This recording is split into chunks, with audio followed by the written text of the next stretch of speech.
Hello, friends. Do you have a moment so that we may discuss our Lord and Savior Minarchy? No, seriously, I'm just kidding. Hi, my name's Rick Robinson. I am the general manager of KLRNradio.com. We are probably the largest independent podcast network that you've never heard of. We have a little bit of everything, and by that, what I mean to tell you is we have news, pop culture, special events, conspiratainment, true crime, mental health shows, drama productions, and pretty much everything in between.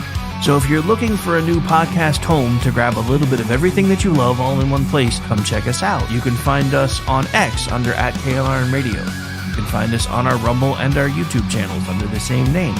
You can also find us at KLRNradio.com and pretty much every podcast catcher known to man. So again, feel free to come check us out anytime you like at KLRNradio.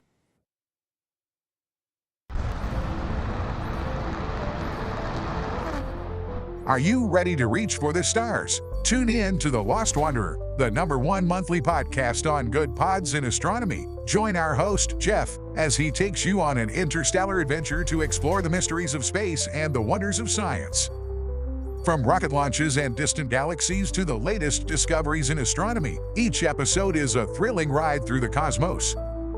Don't just gaze at the stars, come explore the universe with us. Follow The Lost Wanderer wherever you get your podcasts, and let's discover the stars together. Hi, everyone. This is JJ, the co-founder of Good Pods. If you haven't heard of it yet, Good Pods is like Goodreads or Instagram, but for podcasts. It's new, it's social, it's different, and it's growing really fast. There are more than 2 million podcasts, and we know that it is impossible to figure out what to listen to. On Good Pods, you follow your friends and podcasters to see what they like. That is the #1 way to discover new shows and episodes. You can find Good Pods on the web or download the app. Happy listening. Thanks, JJ. KLRN Radio has advertising rates available. We have rates to fit almost any budget. Contact us at advertising@klrnradio.com.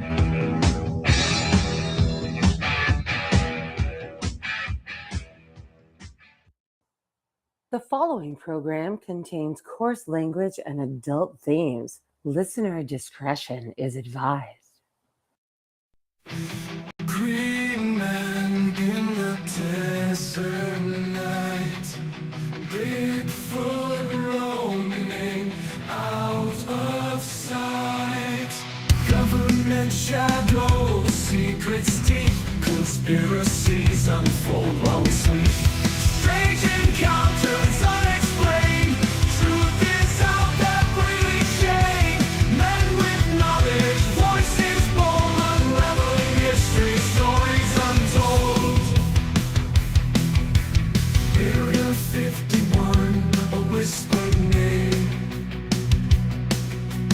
UFO sightings, a haunting flame. Loch Ness monster, a watery myth. Cryptozoology, a curious gift. Strange encounters unexplained. Truth is out there, bravely changed. Men with knowledge, voices bold, unraveling mystery, stories untold. Skeptics doubt, believers yearn for answers hidden yet to learn. In the twilight zone where logic ends, the search continues with all hands. Strange encounters unexplained. Truth is out there, bravely chained. Men with knowledge, voices bold, unraveling history, stories untold. Truth is out there. Truth is out there.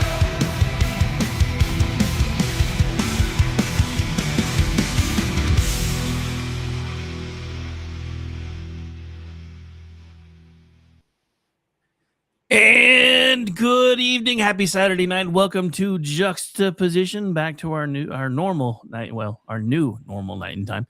I'm one half of the crew, Mr. Rick Robinson. He's the other half, Mr. Ordnance J. Packard. How was your holiday, sir? How's you? How's things going? How's you doing? It was my holiday was really good. It was very quiet, fed the olds as I am wont to do, did my Christmas morning tradition of forgetting something that I needed for meal prep and going to the store and making sure to thank the people working. And it really was good. We had a lot of rain. I was hoping on snow. It just didn't get cold enough. And but other than that, you know what? Really good holiday. How about you? How was yours? How's the Well, whole damn fam? my Rugrats and Grands just had Christmas number 3, and Christmas number 4 will be sometime in January. So they're Jesus. doing all right. They're making out like bandits. Oh yeah, we had we did breakfast at my son's, and then they opened all their presents from everybody that they usually see on Christmas Day, because for some reason they decided to do their holiday a couple days after, which was fine with me because I realized that I've been running around like a bat out of hell since my early 20s, trying to fit in like 14 million Christmases. I was like, you know what, this is the first time since I don't remember when that I don't have anywhere to be on Christmas Day. So we just hung out, let Gracie open up all her presents because she had an FAO Schwartz under the tree already. And then we made a little Christmas lunch and we hung out, and I took a nap and woke up the next day and went, holy crap, I laid down to take a nap and it's like 11 in the morning. What the hell? So yeah, I guess I was tired because and then woke up Friday and realized I didn't have any internet. So yay. Like, huh. And then there was an estimated time of repair of 4:30 my time, because I guess they were working on something up the street and they weren't done till like 7 that night. I'm like, yeah, you bastards. Well, that may have been a Christmas miracle too. It just gave me another day. Who knows what trouble you would have gotten into had you gotten on the internet yesterday? There's no telling. Because I do well. I mean, not as much as you, but I do manage to find my own corner of trouble most of the time when I'm on this damn thing. So I don't find trouble. It just comes to me. You are the shit magnet of the interwebs. Somebody made this analogy once, and I think it's kind of appropriate. I circle my main feed like an AC 130. And then when some little terrorist pops its head up, I rain fire down on it. So my Twitter style is orbiting. Yeah, it works. Yeah. So anyway, but yeah. So 2 weeks in a row. I know, Despite right? the holidays and the bedlam and everything else, we were able to not only make up our commitment for a missed show, but get back on schedule. Now you just jinxed it, though. Well, which given the topic tonight, probably. And this one's actually been in the back of my head for a while, because on my mother's side of the family, her family is from Sweden and Norway. And my grandmother, her mother, beat into me goblin folklore of the region. On my father's side is Irish and Scottish. His mother, my grandmother, beat into me the folklore, the goblin folklore of the Isles. So between those two, European goblin folklore is always weighs heavy on my mind in just making sure shit gets done. And it's good because it's built a work ethic, but probably I don't know. I mean, it was so beat into, especially on my mother's side. My mother's older sister was damn near neurotic in maintaining the house. I mean, not to the point of OCD, but definitely if you didn't use a coaster, she wouldn't scold you for not using a coaster. She was always picking up your drink and wiping under it all the time. So just kind of that thing, just kind of the house maintenance. And if you haven't figured out what we're talking about tonight, it's the Goblinverse. And this is, okay, the strange thing about the holidays and Christmas time is it's not the noise, the lights, or, in many cases, forced cheer. It's the silence that follows.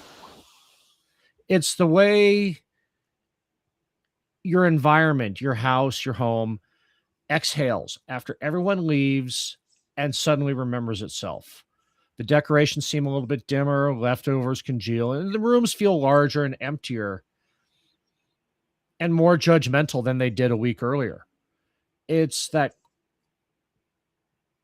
the quiet isn't neutral and it carries weight. Like there's something that's going to come due for all the festivities.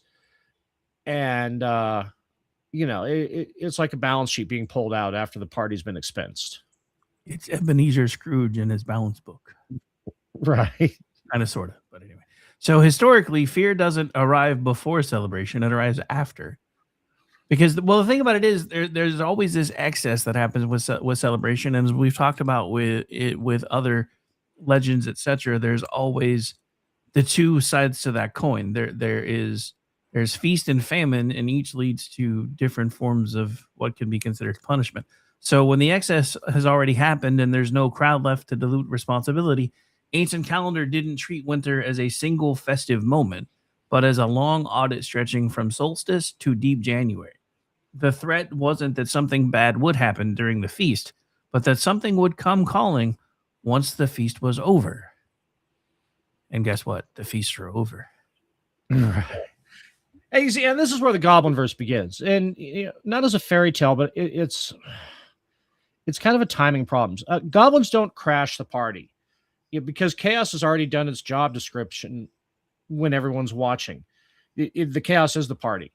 They emerge when attention drops, when all of your rituals that you keep before the party planning, before the celebration planning, become ignored. And when your attention drops and people just assume the hard part is finished simply because the calendar page turned. So the modern mind wants monsters to be spectacular, cinematic, and loud.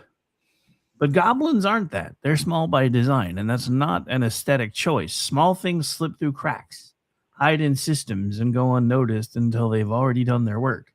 The Goblinverse isn't about terror. It's about consequences sneaking in under the door.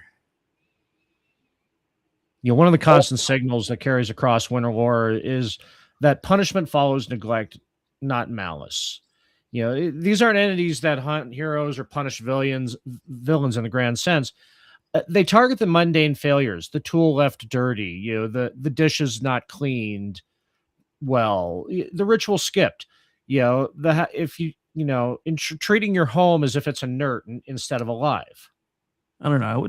I wouldn't feel so bad if punishment followed Michael Malice. Oh wait, was that allowed? My bad. So after Christmas, the world enters a lull where people mistake relief for safety. The guests are gone, all obligations fulfilled, and psychological guards come down. That's precisely when folklore says the masks come off. Not ours, but the ones worn by whatever has been watching the whole time. Why do I have Lionel Richie in my head right now? Wait, no, that's not Lionel Richie. I don't know what. No, that's who sings that song? Why was I? I'll remember during the break. But there's a reason why the goblins are domestic creatures rather than wilderness beasts. The forests already carry danger openly, hostily. Homes pretend they don't. A house feels safe by default, which makes it the perfect place for something punitive and very small to operate without resistance. In this framework, goblins aren't, in fact, invaders. They're auditors. They're like the IRS of supernaturally. I don't know how I feel about that. They don't introduce new chaos. They expose the chaos that was already accumulating quietly. The creak in the floor, the appliance that fails, the door that sticks. These are treated as coincidences until they cluster, and clusters begin to demand interpretation. Yeah, I'm just right now I'm getting overwhelmed with things my grandmother said, and it just kind of, Well, don't keep them to yourself. Terrify everybody else. Well, no, because I've covered a lot of them in here. So, but there's a logic embedded in it that predates modern psychology. One assumes that the systems have memory. Houses remember how they were treated, tools remember neglect, rituals remember that they're skipped, and goblins are the personification of that memory. It's okay. Getting into See, the goblins are always there to help us, in that, well, they're kind of like not really help us, but if they help you help yourself. Like if you're keeping up on your chores and you're cleaning and, taking care of your tools and all that other stuff, whatever your tools may be, they help you in that endeavor. But once you start getting out of routines, and the one that my mother's mother really beat into me is the reason why socks disappear is because you let laundry build up. The goblins take the socks, and that's their chaos. Terrible, But terrible. yeah, yeah, they're given enough agency to where it feels intentional, and in many cases, it is. So I would just like to point out that you've basically just described goblins as the Jerry Maguire of the supernatural realm. Help me. But help- it's kind of funny. Yeah, I mean, it's kind of like borrowing from J.K. Rowling. It's kind of like the house elves. They're there to help, but they can be a real pain in the ass if you piss them off. Yeah, and what makes this so also unsettling is that goblins don't act immediately. They wait. They let the bill accumulate interest and show up when the owner assumes that the account is settled and has emotionally moved on. In many winter traditions, the period after Christmas isn't a cool down, it's a reckoning window.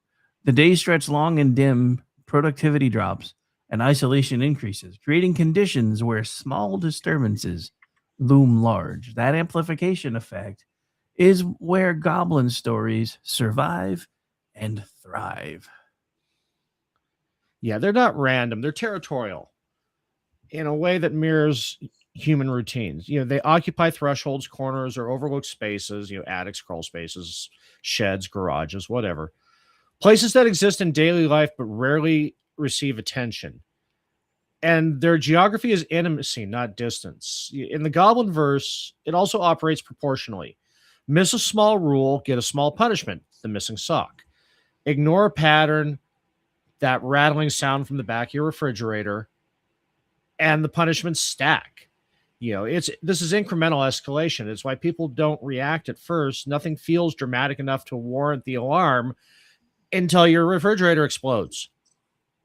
There's a reason goblins are rarely described as outright evil. Evil implies intention beyond function. Goblins feel functional, almost bureaucratic in nature, like enforcement mechanisms of the universe. They don't care whether you believe in them or not. They're just here to make sure your balance sheet tallies out. Yeah, and at this point, it's easy to flatten them into metaphors for stress or seasonal depression or mechanical wear and tear. And that explosion, it's tidy, it'll satisfy a classroom, but collapses when people across eras independently describe the same behaviors, the same thing, the same rules without access to one another's stories. It's the ghost in the machine. And as we've been talking about, the Goblinverse doesn't need your belief to operate. It needs negligence.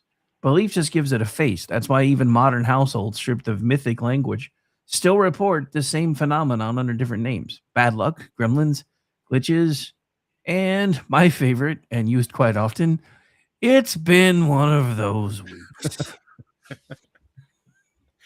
And that's when they just stack up. And well, okay, so the thing with goblin stories is they rarely involve sudden catastrophe. We've done those, Mothman and the other ones. Instead, these revolve around inconvenience, disruption, irritation, the kind of pressure that erodes patience rather than triggers panic. The erosion is the point. It tests whether the system adapts or collapses. If it annoys you enough, you will fix it. Then the goblin is happy. You will fix it, and then they will leave. No, I'm just kidding. So winter magnifies this dynamic because it compresses life inward. People retreat indoors because it's cold. They rely more heavily on infrastructure and interact repeatedly with the same objects. Repetition exposes flaws, and flaws attract attention, and attention is where goblins do their best work. So they're attention horse. That's good to know. Yeah. Yeah, and in mythic terms, goblins function as boundary enforcers between order and entropy. They don't care about morality in the abstract. They don't care about morality at all. They care about maintenance. And you forget that, and the system reminds you. They will remind you.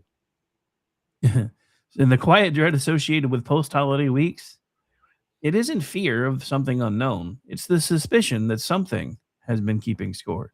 The decorations coming down don't signal relief. They signal exposure. This is why goblins don't arrive during the party. They arrive when the lights are off. The house is messy, and everyone assumes the danger has passed. That assumption becomes their invitation. Yeah, well, I mean, okay. This isn't about proving goblins exist. They don't care if you believe they exist or not. They don't care if we try to prove it. It's about establishing why. After the feast, after everyone's heading home and they start acting like they do, and why, and then the small punishments keep appearing in the same place year after year. Because if they were only about fear, we'd invite them in October. The ones that matter wait until January. Dun, dun, dun. Dun, dun. So, what's funny about the song we're going to be playing at the break? I gave Jeff a thumbnail sketch overview of what we were talking about. Didn't give him the full segment breakdown or the main topics. He nailed it with minimal information. And when I listened to the song, I went, "Oh wait, you need to see this." And then I dropped him the scaffold for the show. I was like, "Yeah, that one sticks." So again, that whole all of us on the same page doing things that without yeah. Yeah. We should go to it. This one's different than usual. It is. And give me a second. I'll get it queued up. So I'll just sit here and do, "Hello, my baby. Hello, my darling. Hello, my ragtime gal." Doing the Michigan J Frog thing for you young kids. Giving them a WB flashback, sir. Good job. Another crappy show that no one will see on the WWWWB. All right, and here we go. Here's Jeff's latest contribution to Juxtaposition. This one's called Balance Due.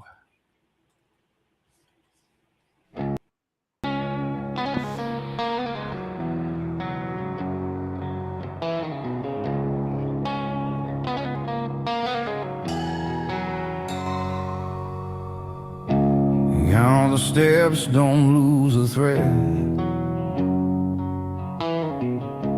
Every promise leaves a mark. Stone and root and rusted signs. You cross the line, you miss the spark. Dig the hill and strike the vein. Call it progress, call it gain. Laugh it off as myth and dust. Funny how the stories stay. We don't hide, we don't lie. We just step where shadows slide. You can scream, you can swear. Every dead is waiting there. We don't hide, we don't lie. We just step where shadows slide.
called it clean.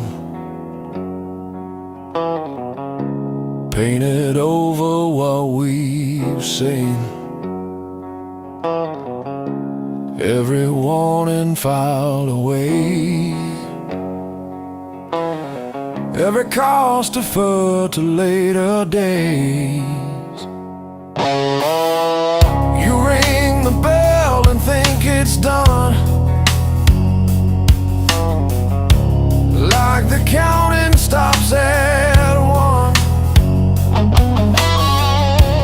Funny how the echoes stay long after you walked away. You stop believing in goblins. We never stop counting you.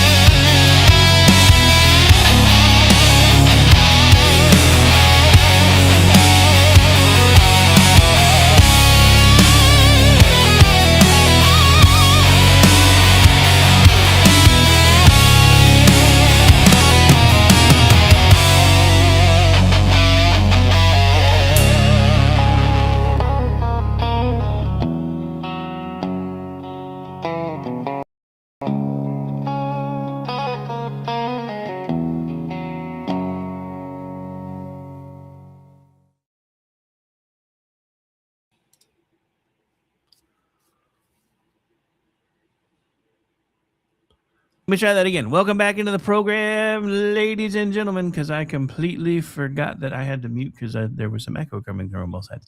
Anyway, so we're back. We're live. I really like that song. That one may actually go on my repeat list. Yeah, that's what I was saying. A little bit different. Southern rock. If it had had a mandolin in it, would have been dark bluegrass. Jeff, notes for the future, mandolin. Yeah, I've been on a Southern rock kick lately, so I was kind of digging that one. You know, I have too. It's Southern rock, and there's a genre called desert rock, which you would think it has to do with being the Southwest, but really it's just bands that came out of Palm Desert, California, and like Queens of the Stone Age and shit. So yeah, between those two, I've been on kind of a that journey lately. So it's always to listen to different stuff once in a while. Yeah, break your routine, but not so much that you forget your tasks. I figure if we break routines enough, we might confuse the goblins. So there's that. Well, no, that's the problem. That's what you start bringing them in. You know, it's your routines that, Yeah, see how you are. Always got to poke holes in my theories, man. Well, you know what? I'm just pragmatic that way. It's, when you see the systems and, But in the Alpine world, you're getting back. Thank you for joining us. If you're just coming in from the break, we are discussing the Goblinverse, those pesky little creatures who are waiting for you to stop paying attention and fall out of routine to really show you what annoyance is all about. And a lot of these, they come from the Alpine region, Central Europe, Nordic area, and the Isles. They've got their folklore behind it too. But in that world, the Goblinverse stops being a mood and it becomes a calendar. These entities, they don't drift in and out like vague night terrors. They arrive on a schedule with a job and with a punishment that matches the failure that called them. If the last segment taught us how goblins show up after the feast, this segment shows you what it looks like when a culture writes that rule into a costume and then dares you to ignore it. My culture is not your costume. Start with the essential point that there are no Christmas characters. They're winter enforcement mechanisms that got stapled to Christmas because that's when people are already thinking about behaviors, shame, and being watched. The holiday is the stage. The enforcers are the threat behind the curtain. Yeah, I guess the first thing to understand about alpine winter life historically, it ran on a brutal truth. You don't get to be sloppy and sentimental at the same time. Your tools have to work and be maintained, your clothes have to hold through the winter, and your food stores have to last. Your household routines can't collapse because the weather doesn't care about your personal journey. When survival is that fragile, folklore doesn't romanticize neglect, it punishes it. That's why these entities are drawn as labor nightmares, not elegant demons. The classic Alpine enforcer is not a slick cinematic villain, it's a walking consequence. Stained, hairy, masked, and equipped like it just crawled out of the part of your life you avoid thinking about. This isn't evil. This is the bill collector wearing work boots.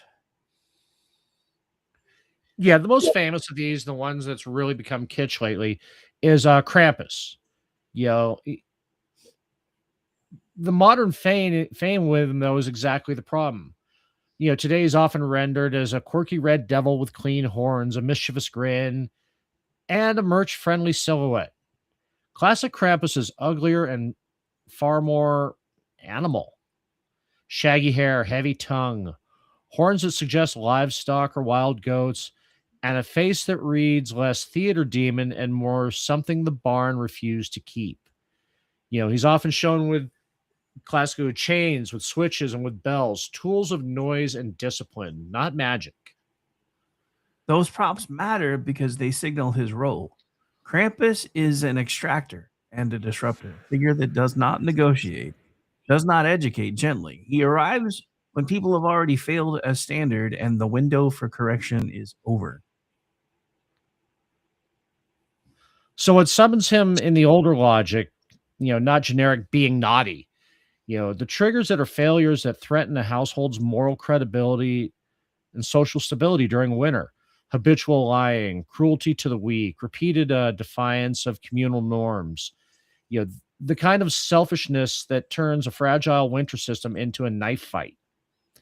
In plain terms, Krampus shows up when you've proven you can't be trusted to act like a human being when the resources are tight.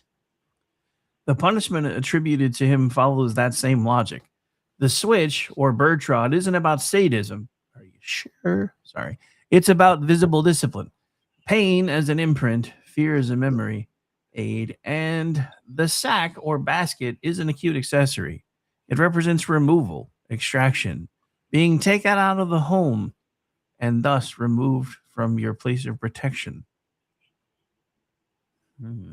Yeah, it's the taken part that people always try to soften because it's a little too honest. In a survival community, the truly dangerous person isn't the one who makes a mistake. It's the one who repeatedly refuses to adjust. The folklore's blunt answer is at a certain point, the system stops correcting you and has to remove you. Now, let's look at what modern culture did to Krampus. He got converted into a seasonal anti Santa, a fun, edgy villain for parties and postcards. The abduction became a joke, the beating became slapstick, and the chains became fashion. That modernization doesn't erase his function, it reveals our discomfort with what the old function was actually saying. And that's pretty Yeah, spot and again, it kind of speaks to everything in the removal of accountability. Here we took this mythical creature that was designed to was the ultimate accountability, the removal from the society you were in if you just became too much of a problem. That used to be normal. Now it's on. Yeah, anyway. yeah, we're about to cross a line, but I think you know where we're going with this. Yeah, Yeah. Yeah. so I think the softening of Krampus may have been a much earlier trend. All of this that I don't think any of us really picked up on. No, it was when I was putting this together when I was really digging into Krampus. By the way, Jeff covered Krampus on ITC a little bit ago, and he did a fantastic job with it too. Just before the holiday.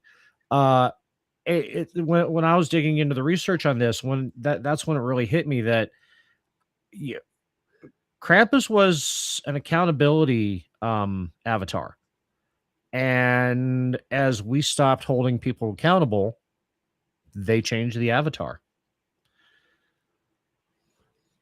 So the one that really creeps me out the most of all of them is one named Perchta, also called Birchta. Um, she is a different kind of terror because of her jurisdiction is domestic, not public. If Krampus is the winter system's bouncer, Perchta is the winter system's internal auditor, the one who steps into your home and starts opening drawers. Hey, Birch, don't open that third one from the bottom in the kitchen. Just don't do that. Don't do that. That's Hey. Orty's private drawer. Don't look. Oh, I was talking about mine, not yours. I don't know. Oh, that's Rick's private drawer. I don't even want to know what you got going on in yours. Anyway, so classic Perchta descriptions vary by local telling, but the core image is consistent. A female figure associated with winter's threshold days, sometimes beautiful and radiant, sometimes aged or witch-like, sometimes with an animal foot, often a goose foot, which is a perfect detail because it's both mundane and wrong in exactly the way folklore likes. She's not otherworldly like a dragon. She's almost human, which makes her a nightmare in a house. Yeah, what triggers Perchta's arrival? It's not broad moral sins. It's failures of domestic obligation, especially unfinished or neglected work during the critical winter window. The famous example is spinning, leaving spinning unfinished when it should be completed. Neglecting the household's textile labor, or failing to maintain the practical routines that keep the family functional through the cold months. But why spinning, though? Because textiles are infrastructure, clothes, blankets, repairs. These aren't hobbies in winter economies. A household that lets essential work slide wasn't just being lazy, it was gambling with survival and pushing the cost onto everyone else. Perchta appears when that pattern becomes visible.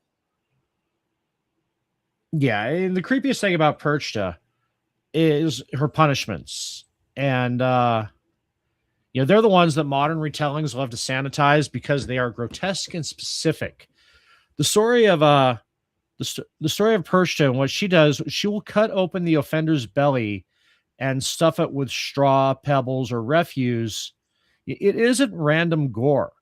It's an enforcement metaphor with teeth. If you fill your winter days with nothing, if your household labor is hollow, then hollow is what you become. It's exposure and replacement. The inside of you is revealed, and what belongs there has been swapped for trash. That punishment also teaches a second rule. Perchta, unlike Krampus, doesn't remove you from the home. She marks the home. Her terror is intimate. It happens where you sleep, where you eat, where you pretend no one is watching. Krampus humiliates you in the open.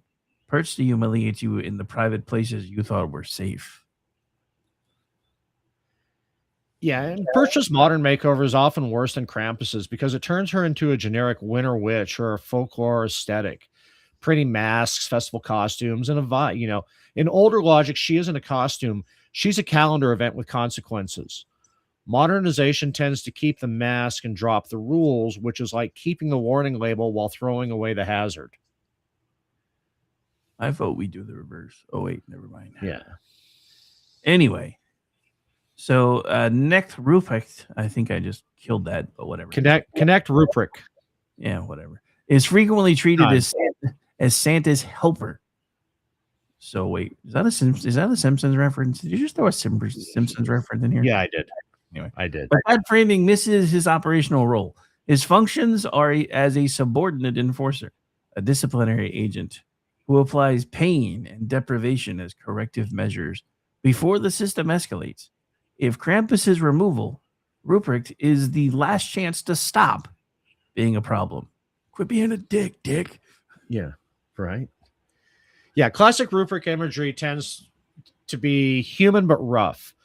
Dark cloak and a hood, sometimes a staff, sometimes a bag of ash or a bundle of switches. He's not monstrous. He's menacing in the way that a hard winter adult is menacing. Someone who looks like he's done all the shit before and is not in the mood to discuss your feelings about it. So what summons him is behavioral drift. Rather than total failure, disrespect, stubbornness, refusal to do duties, and repeated minor defiances that, left unchecked, turns into full blown liability. His punishments reflect that. Beating, denial of beating, denial of treats, shame ritual, beating, denial of treats, shame rituals. It's course correction, the kind that hurts because Winter doesn't have time for gentle coaching. Hmm. Yeah, another one is Schmaltzy. They occupy a similar band in the enforcement ladder. Is often described as dirtier and more animal-like, sometimes literally just covered in soot. A figure who embodies the grime of neglected work. His look is a message that this is what happens when you let the ugly, difficult maintenance slide. You know, cleaning your chimney. He doesn't feel like a demon. He feels like a consequence of filth walking upright. So Schmaltzy's triggers tie directly to household order, mess, sloth, disrespect for cleanliness, disregard for basic routines that keep a living space stable, and the punishments are the ones that sting without ending you. Chasing, scaring, humiliating, and sometimes striking. The point is to restore discipline through discomfort. Okay, here's the connective tissue with each of these figures, and they all have a different enforcement specialty.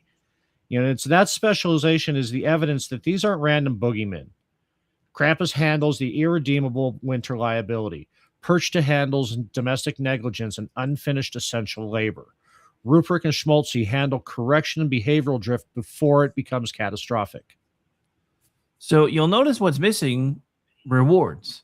These entities are not inspirational.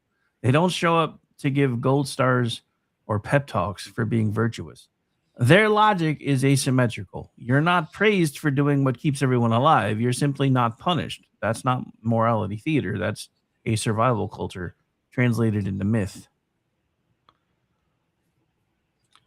Yeah, what's interesting about these two is that, timing is part of the enforcement package. These figures appear in bounded windows around winter season, especially the post-feast stretch where people relax and let things slide. The stories don't place them in midsummer for a reason. Summer has slack, winter has consequences. And invoices that have come due. And yes, there's a thin, rational explanation hovering nearby: harsh weather, mechanical failure, seasonal fatigue, and community discipline rituals all contribute to why these figures existed and persisted. And that's true, but it doesn't explain why the folklore consistently frames consequences as delayed and targeted with such specific triggers and proportional escalations. The modernization of these enforcers itself is kind of a data point. When society turns consequent figures into entertainment, like we talked about before, it's not proof that the figures were fake. It's proof that we're uncomfortable admitting how much our lives depend on the same maintenance logic. We'd rather wear Krampus horns to a bar than talk about why the old world thought extraction was sometimes necessary.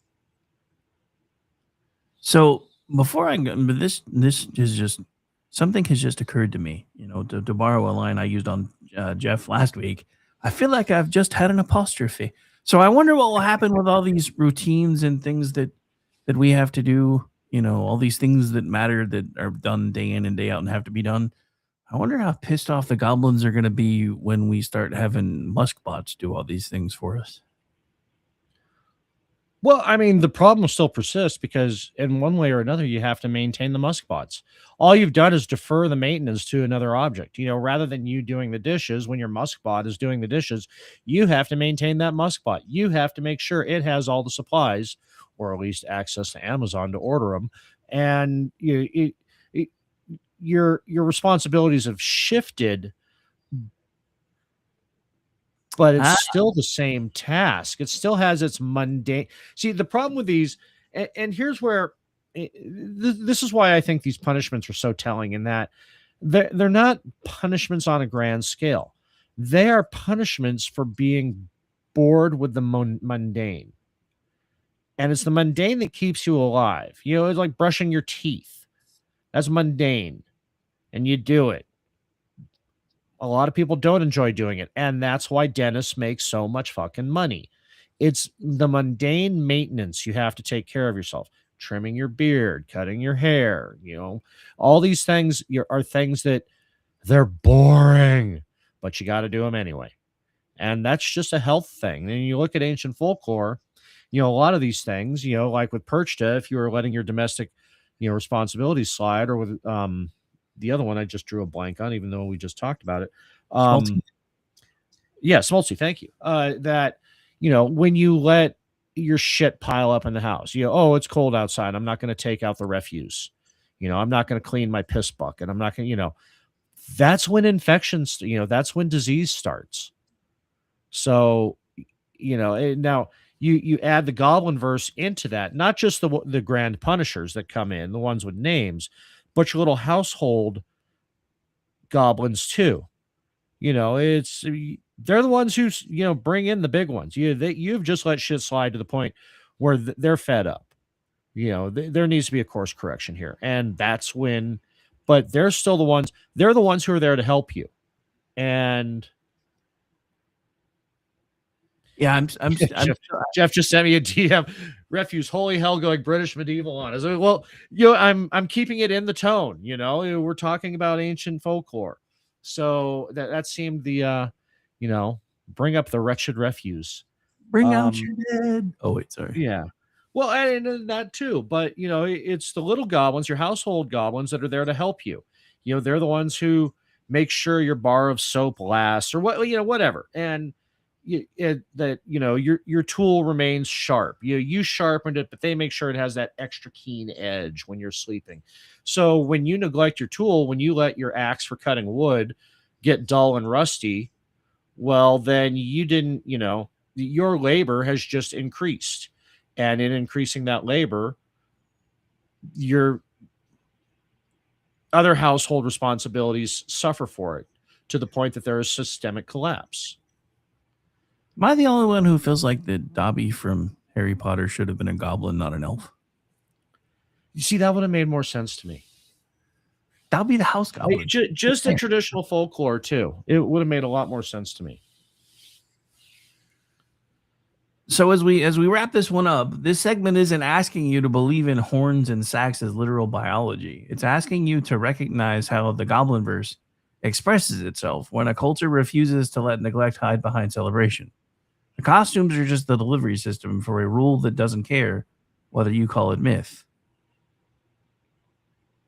Yeah, and because the Alpine Enforcers aren't primarily monsters, they're the embodied sentiment that winter doesn't forgive the sloppy, the selfish, or the negligent. Especially after everyone's done congratulating themselves for surviving the holidays. And if that feels harsh, good. Harsh was the point. Winter isn't a vibe. It's an audit. Well, I mean, so this kind of goes back to some of the stuff we were talking about last week. If you don't pay attention, winter will not only eat your lunch, it will eat your breakfast and dinner along with it. And you'll be lucky if you survive it.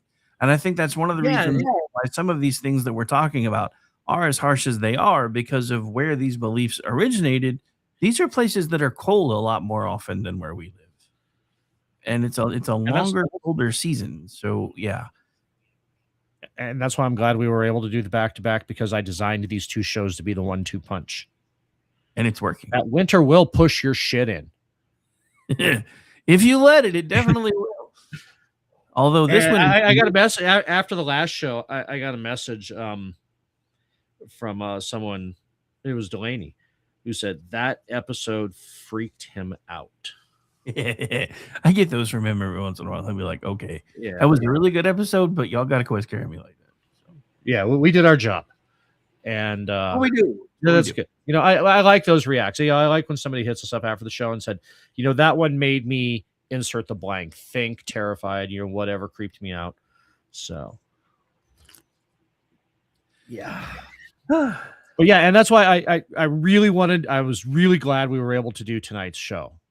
Because, like I said, I designed these two of, here's what happens when you stop paying attention to everything around you. Here's what happens when you stop paying attention at home. Dun, dun, dun. And I will admit, dude, Krampus is like this new big thing. So I kind of get where it's talking like, he's been softened to a point. There was a movie I saw him in recently where he wasn't very soft, but it was still different than how it's been than how we're talking about him tonight. But yeah, I don't remember which one it was though. But there was one where dude was like super tall in that movie. It was weird, but anyway. Well, I mean, they just turned him into a winter edgelord, you know. Pretty much. Yeah, it's like even Fu. She sent me. I said something, 40 like, and she sent me a little cartoon of Krampus saying, "Get in the sack." And I mean, it's cute and everything, but I'm just like going, "That's yeah." Well, yeah, it was really cute though. It was a really cute cartoon. That's when you should have responded with a Circle K sign. No, I actually responded with Skeletor's jokes on you. I'm into that shit. It's even better. Anyway. So, what do you think about a break? My tea runneth low. Yeah, I gotta go refill my drink anyway. So we'll go ahead and take the break now and get that over with. And then when we come back, we will continue on with this week's Juxtaposition episode. Again, my name is Rick Robinson. He is Ordnance J. Packard. This is Juxtaposition. You're listening to us live on KLRN Radio. And we'll be back in just a couple minutes. We may or may not be more lubricated when we return. At least I may not. I may be, or may not be. Oh, I've got a fresh new vodka out of Texas that I was sent. I'm going to be taking a shot of that. Oh, nice. All right, we'll be right back, folks. Stay tuned.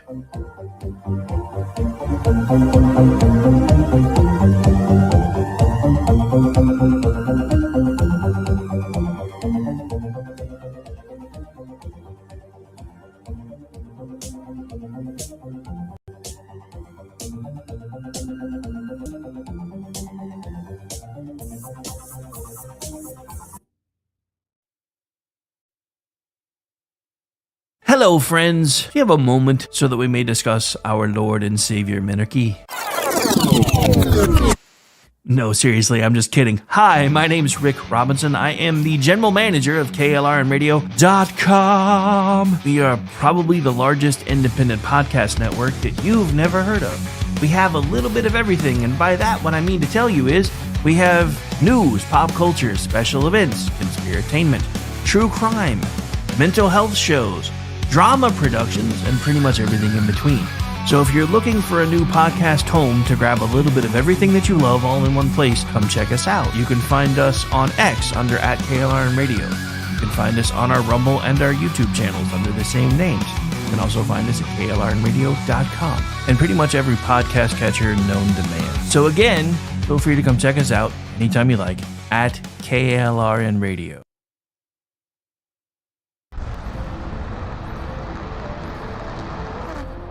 Are you ready to reach for the stars? Tune in to The Lost Wanderer, the #1 monthly podcast on good pods in astronomy. Join our host, Jeff, as he takes you on an interstellar adventure to explore the mysteries of space and the wonders of science. From rocket launches and distant galaxies to the latest discoveries in astronomy, each episode is a thrilling ride through the cosmos. Don't just gaze at the stars, come explore the universe with us. Follow The Lost Wanderer wherever you get your podcasts, and let's discover the stars together.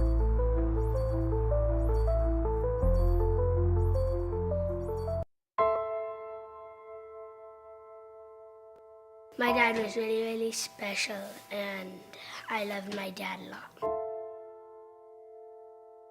I'm proud of him, and that even though he isn't here with us, but he died as a true hero. I miss everything about him. In the moment that the officers and I had to come see the children, my biggest reaction was, I don't have 7 arms. I have 7 children who just lost their father, and I don't have 7 arms to wrap around them. I'm Frank Silachet. Green man in the desert night. Bigfoot Hi, everyone. This is JJ, the co-founder of Good Pods. If you haven't heard of it yet, Good Pods is like Goodreads or Instagram, but for podcasts. It's new, it's social, it's different, and it's growing really fast. There are more than 2 million podcasts, and we know that it is impossible to figure out what to listen to. On Good Pods, you follow your friends and podcasters to see what they like. That is the number one way to discover new shows and episodes. You can find Good Pods on the web or download the app. Happy listening. KLRN Radio has advertising rates available. We have rates to fit almost any budget. Contact us at advertising@klrnradio.com.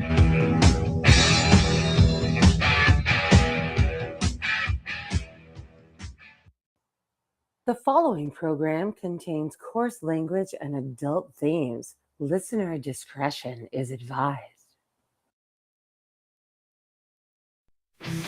Green man in the desert night, Bigfoot roaming out of sight.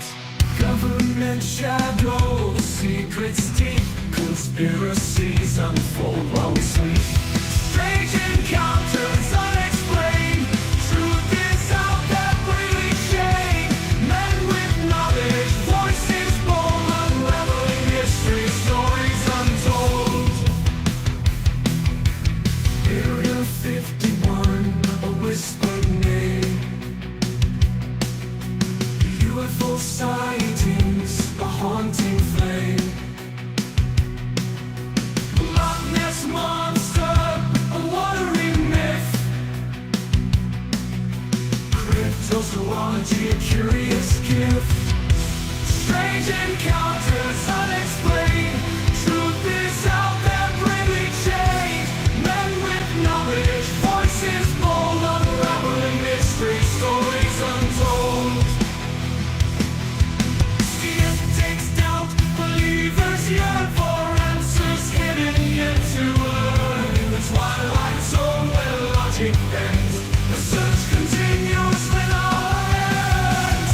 Strange encounters unexplained. Truth is out that really change. Men with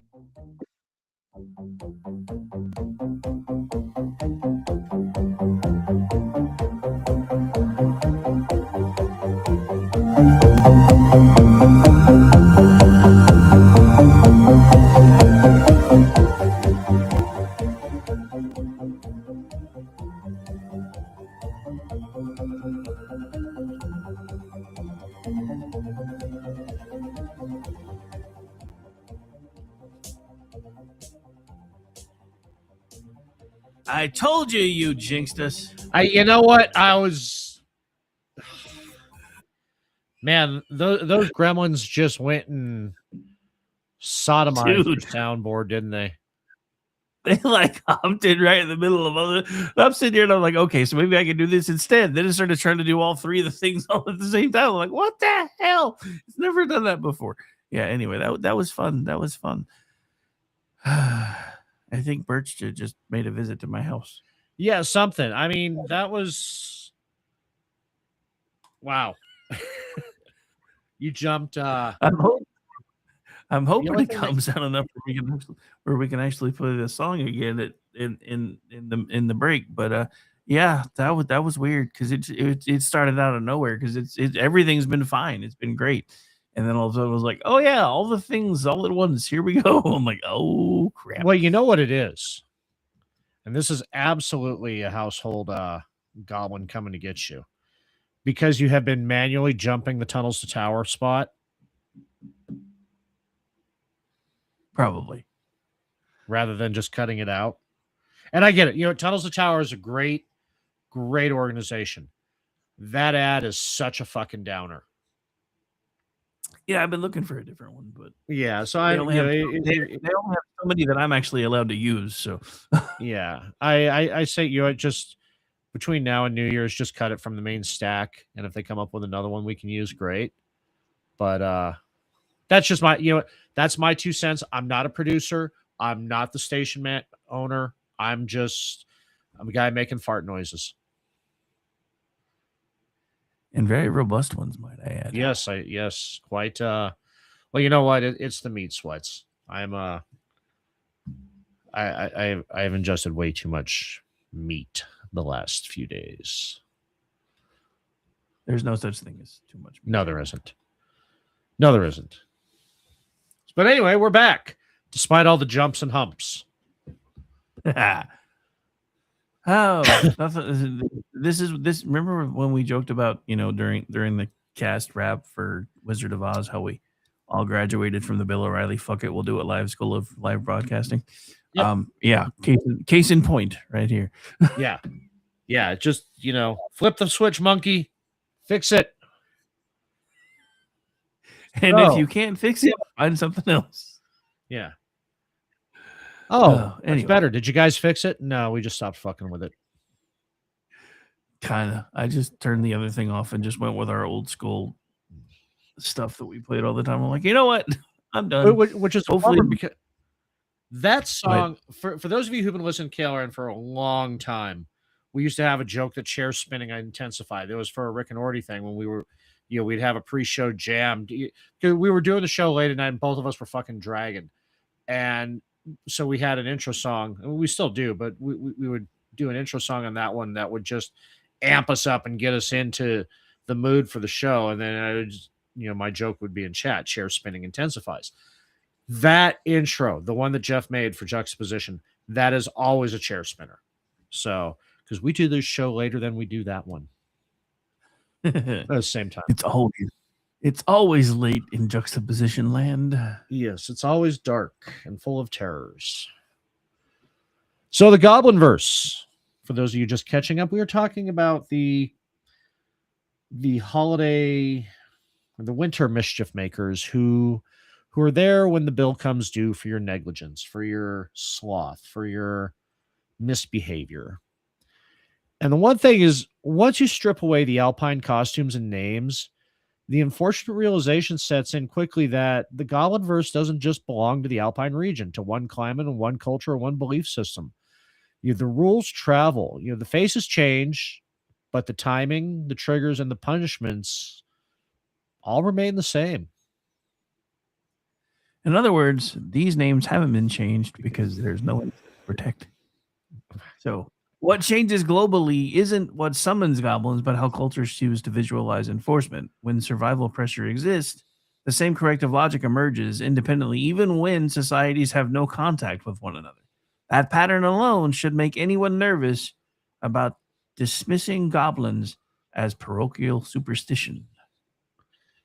Yeah, once you're outside the Alps, goblin-like entities rarely announce themselves as monsters of winter cheer. They present as household spirits, like we've been talking about. Tricksters, night visitors, or little people whose behavior makes sense only when viewed through the Goblinverse lens.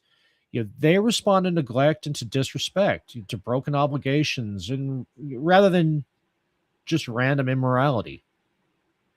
One of the most telling consequences is scale. These entities are rarely giants or apex predators. They are small, quick, and domestic because their job isn't conquest; it's correction. Large monsters in stories. Small ones linger and teach, and make sure the story keeps going until you get the damn point. Yeah, until the message is received. Yet all across Europe, house spirits appear that reward cleanliness and maintenance with quiet cooperation. This is what I've been talking about. They help you in your domestics, and they punish the sloppiness with obstruction. Tools and instruments go missing, food spoils, milk turns, doors jam.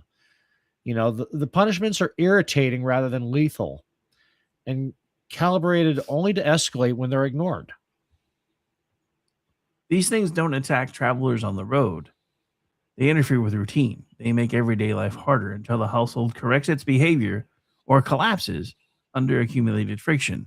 That friction is, in fact, the enforcement mechanism.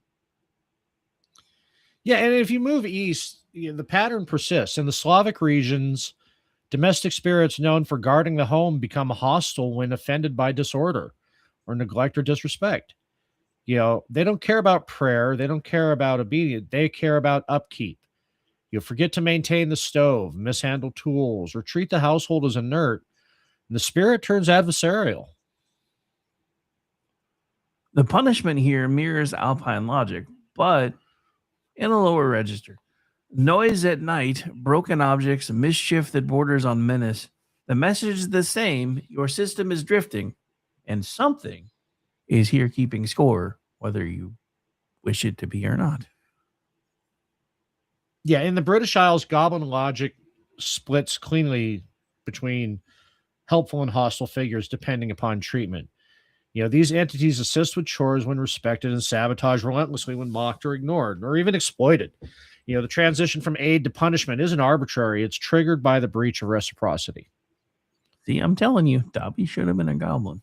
What's notable here, though, is how often these figures leave entirely once insulted beyond tolerance. They don't seek revenge, they withdraw cooperation, which in a fragile household is often worse. Removal of help is itself a punishment. Fine, you don't want to do things my way. Try doing it by yourself, bitch. Yeah, you'll miss me when I'm gone. You don't think about the little kobold that was, helping clean your flue, in the off hours when your fire wasn't running, and the little things like that. But when you cross the Atlantic, the Goblinverse doesn't vanish; it adapts. In Appalachian folklore, the small trickster figures interfere with tools and livestock and domestic order, especially during the winter months. Yeah, and again, once they are ignored or neglected, the stories aren't about terror; they're about frustration and the slow erosion of stability. Your daily job becomes harder because you have neglected to keep up with it. So they are actively fucking with you until you course correct. They do like their fuckery. Indigenous traditions across the Americas contain cautionary figures tied to improper behavior, laziness, or disrespect towards shared resources. While the cosmology differs, the enforcement logic does not. Violate the rules of maintenance, and something intervenes, not to explain, but to impose consequence. In Japan, the household and object spirits respond directly to neglect or misuse. Tools abandoned or mistreated are said to awaken and become hostile or demand attention. Again, belief isn't the mechanism, behavior is. The Goblinverse doesn't care what you think, it reacts to what you do. And I was thinking about that quite a bit. When you'll notice how the knife that you neglect to sharpen cuts you more frequently. Yes. Mm-hmm. Yes, It's almost like in the back of your head, you have this awareness that the knife is sharp, but be careful. But when you're thinking, I haven't sharpened it in a while, it's not going to be, that's when it gets you. And that's the household spirit. And again, this goes back to both of my, grandmothers beating into me take care of your shit. And this is one of those things. It's whenever it's like, again, at the holidays, one of my rituals is to sharpen all my knives. Obviously, I'm cutting a lot of meats, a lot more than I'm usually doing, but it's because I have learned when I don't, that's when I'm putting Band-Aids on more. Well, your first mistake is once a knife tastes your blood, you have to get rid of it. So, yeah. This knife is too good and too expensive. No, I wave sage over it. I think you may have to do more than that. But so as we continue here, what's striking in these traditions is the absence of any type of moral sermonizing. These entities don't debate ethics. They don't care whether, again, we talk about this all the time. They don't care whether you believe in them or not. They don't care that, you're expecting somebody to come down and, give you this huge sermon about why this stuff is so important that you do, kind of like most things that happen in Western culture today. Instead, they just respond to outcomes. Did the tool work? Did the house function? Did the routine hold? If not, punishment follows. The punishment themselves are culturally tuned, but structurally identical. Inconvenience comes first, then disruption, then escalation. Rarely does folklore keep straight to death unless repeated correction fails or the violation threatens communal survival. It just like in all systems, and we're going to be covering this heavily when we talk about gremlins in the next segment.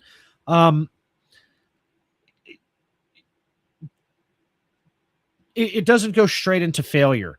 You get these annoyances, these petty annoyances along the way, and these petty annoyances keep escalating until, and this is the point, you fix the problem.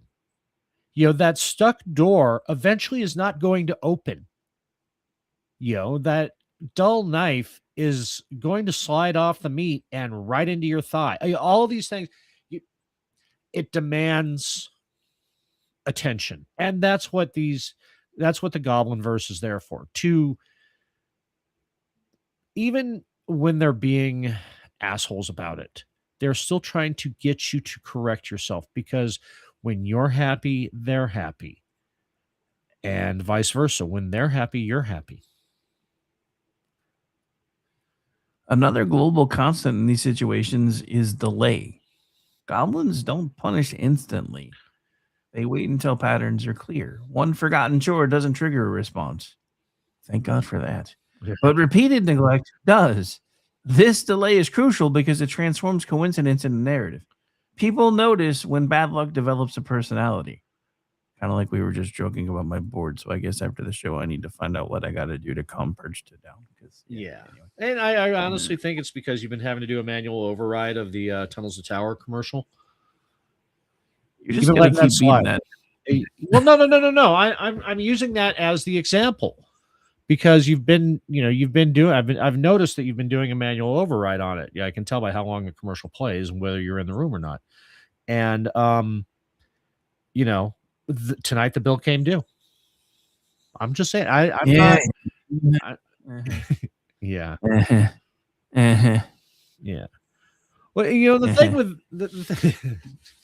you just went foo on me. So you just had that. I can feel your tone. The one thing. Well, I'm glad one thing. What's that? And I'm glad you could feel it. Yeah, I could feel the tone. I picked up what you put down. I smelled what you stepped in. But the thing with the Goblinverse is that the seasonality even appears outside of harsh winter climates. And like we talked about in last week's episode, cold amplifies consequences, but with that, the Goblinverse activates whenever systems tighten. Droughts, lean seasons, famine periods, extended isolation, like COVID. The trigger is constraint, not temperature. It's when one of the things I talk about is that up until COVID, I was 20 years in IT. During COVID, everybody figured out how to fix their computers or just stopped caring about the daily annoyances because they couldn't call me over to come fix it. So that actually imploded my business. So I went and found one that I love much, much more. But it was the constraint during COVID.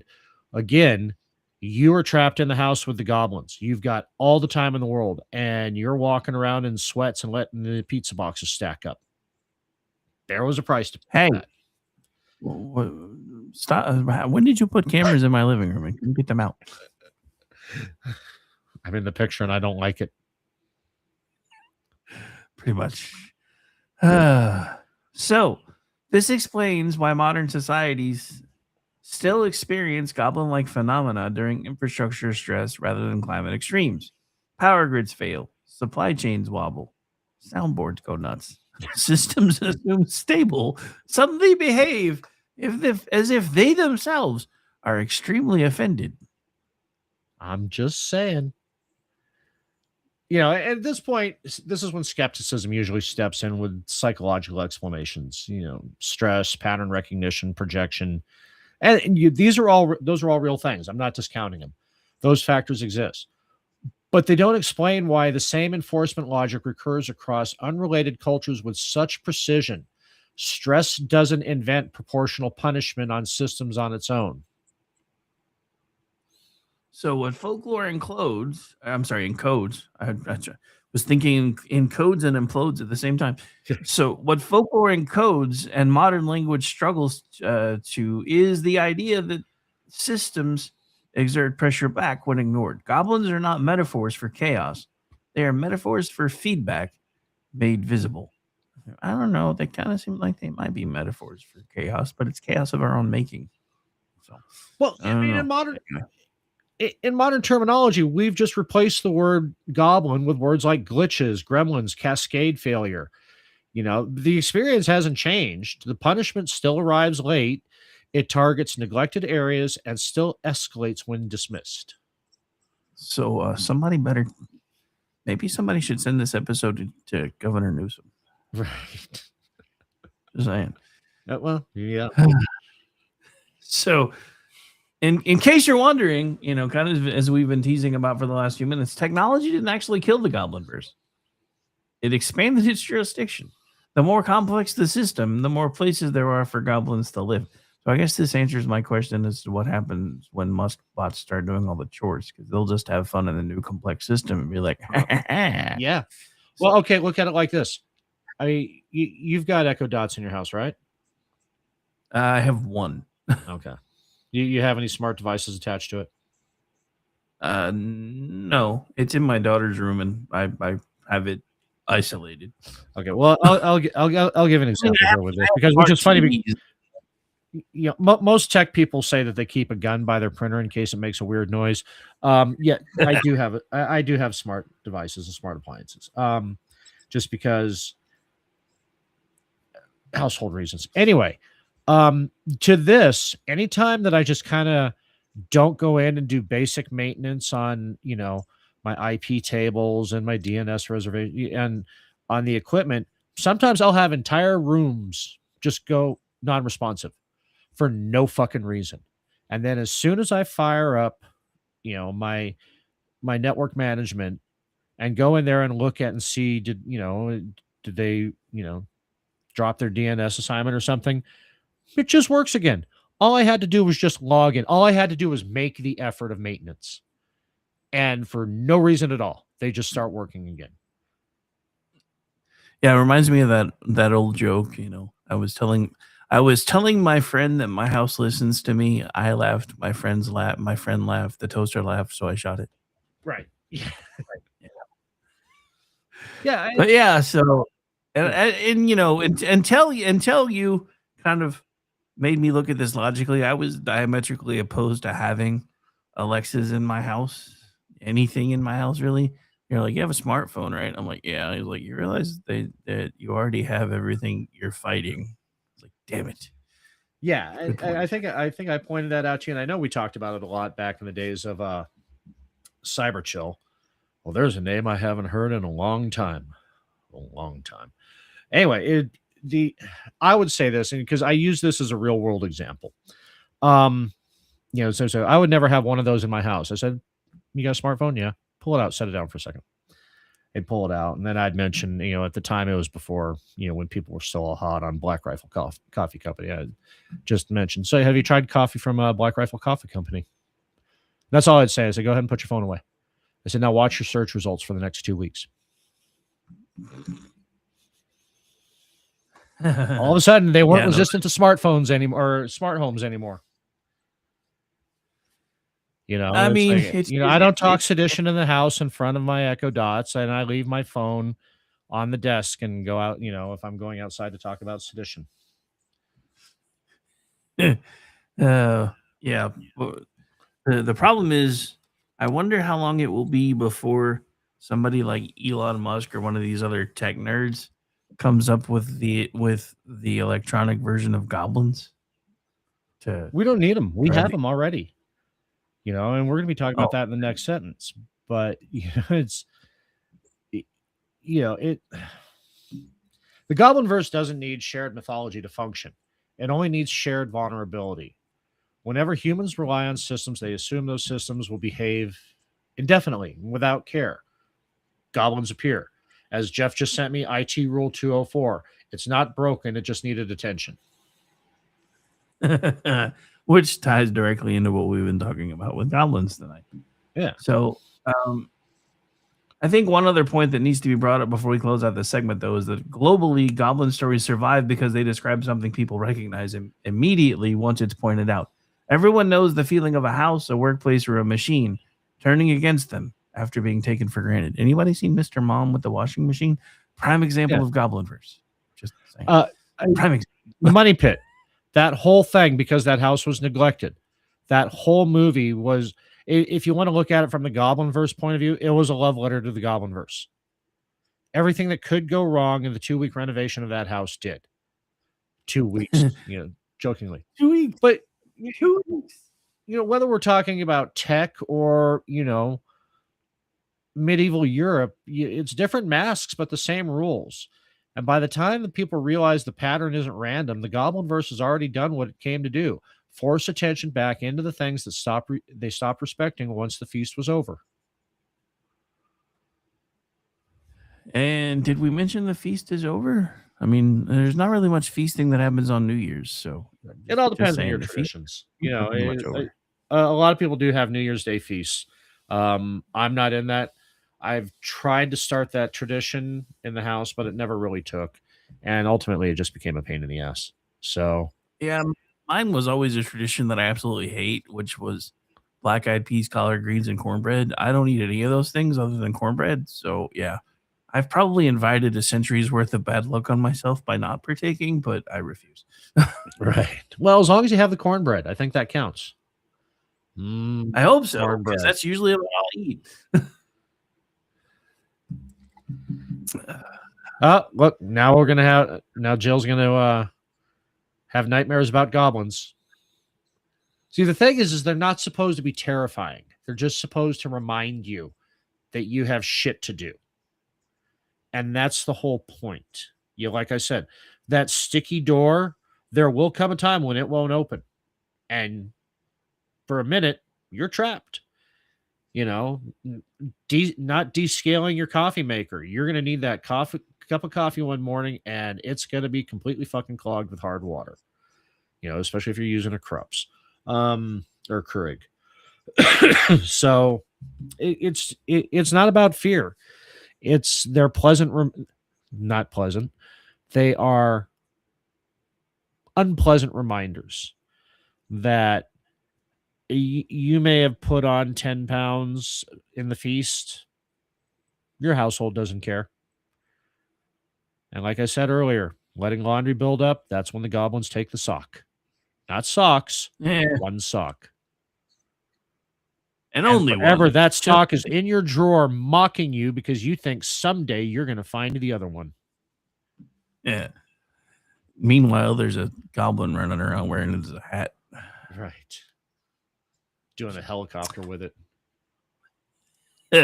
Well, that's a visual I didn't need. Depends on which helicopter. You can have the helicopter. Well, you should have known exactly where my head was going to go. Well, and knowing who said it, you know which helicopter I meant. That's kind of the problem. But anyway. All right. So let's see if acknowledging your soundboard trouble fixes it. I hope so, because if not, that could be my head. All right.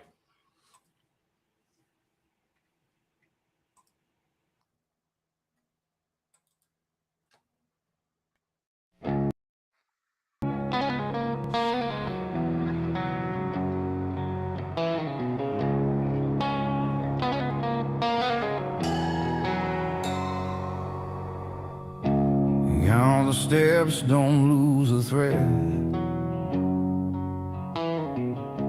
Every promise leaves a mark. Stone and root and rusted signs.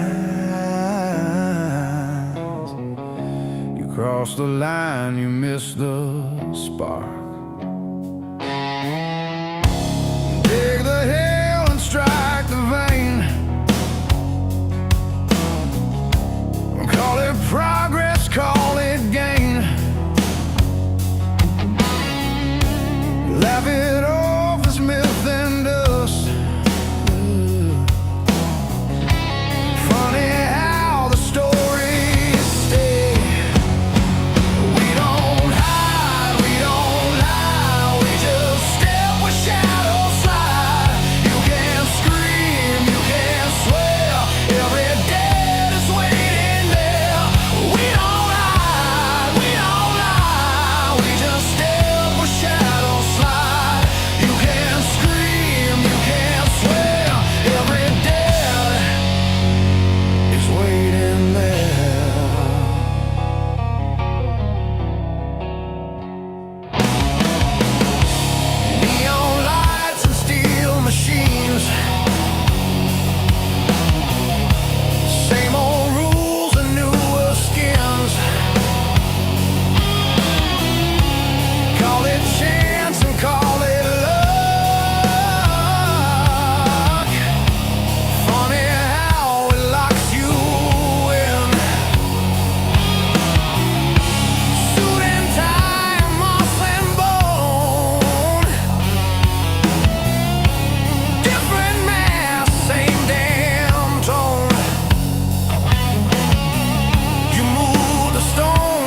feel what you can't feel. We don't hide, we don't lie, we just step where shadows slide. You can scream, you can swear, every dead is waiting there. We don't hide, we don't lie, we just step where shadows slide. You can scream, you can swear, every dead is waiting there.